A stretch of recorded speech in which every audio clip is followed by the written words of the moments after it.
Corona महामारी से भारत की लड़ाई के बीच चीन द्वारा लद्दाख में किए गए अतिक्रमण और गलवान में हुए संघर्ष में सीमा की रक्षा करते हुए 20 भारतीय जवान वीर गति को प्राप्त हुए। इस क्षति की मीडिया में काफी चर्चा हुई और साथ ही ये भी कहा जा रहा है कि 1962 के बाद चीन के साथ ऐसा खूनी संघर्ष पहली बार हुआ है।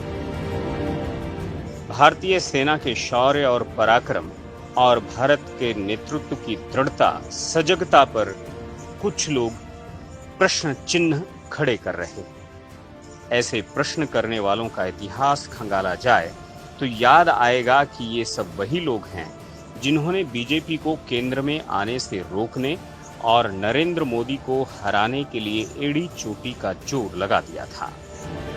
वर्तमान सहित ऐसी सभी समस्याओं का जन्म इन शक्तियों की अदूरदर्शिता, अव्यावहारिकता, नेतृत्व क्षमता और राष्ट्र की संकल्पना के अभाव में ही निहित है। शायद जिस प्रकार की दृढ़ता, साहस और संयम का परिचय भारत के शीर्ष नेतृत्व ने डोकलाम और अभी गलवान क्षेत्र में दिया है, ऐसा इसके पहले चीन के साथ कभी नहीं हुआ। 1962 के बाद भी उनका अतिक्रमण तो चलता ही रहा, परंतु उसका मजबूत विरोध अभी तक नहीं हुआ था। सेना के शौर्य और पराक्रम के साथ नेतृत्व की भूमिका भी विशेष महत्व की होती है। 1998 के सफल पोखरण परमाणु परीक्षण से ये तथ्य उजागर हुआ, क्योंकि उसमें भी वैज्ञानिकों के साथ नेतृत्व की निर्णायक भूमिका अहम थी।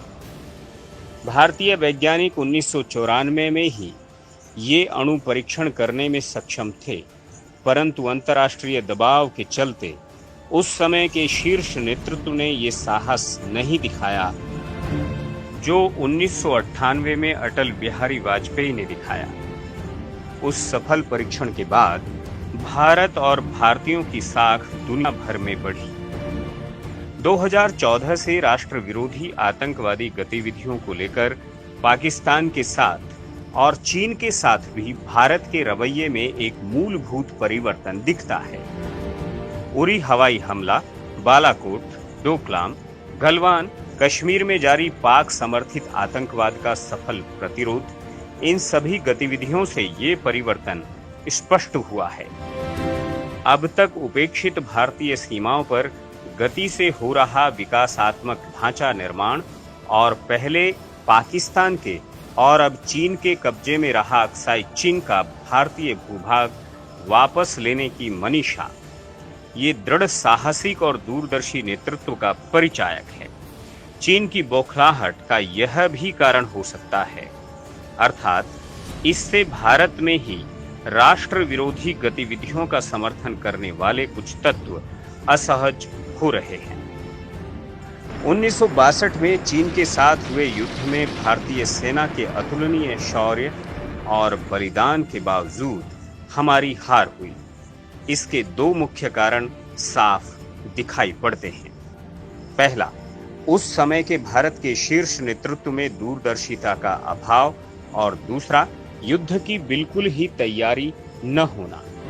चीन के विस्तारवादी स्वभाव से अवगत राष्ट्रीय स्वयंसेवक संघ के सरसंघचालक श्री गुरुजी और बाकी अनेक दूरदृष्टा नेताओं ने संकेत दिया था कि चीन को भाई भाई कहकर गले लगाते समय चीन से धोखा मिल सकता है। उस चेतावनी की पूर्णतः अनदेखी कर सुरक्षा की दृष्टि से कोई तैयारी न करने और चीन को गले लगाए रहने के परिणाम स्वरूप हमें 1962 के युद्ध में शर्मनाक और दुखद नतीजे भुगतने पड़े। इस घटना के बाद ही भारतीय सेना को सुसज्जित करने का निर्णय लिया गया, परंतु सेना की शक्ति ठीक होना पर्याप्त नहीं होता। राजकीय नेतृत्व की परिपक्वता और दृढ़ता अत्यंत आवश्यक है।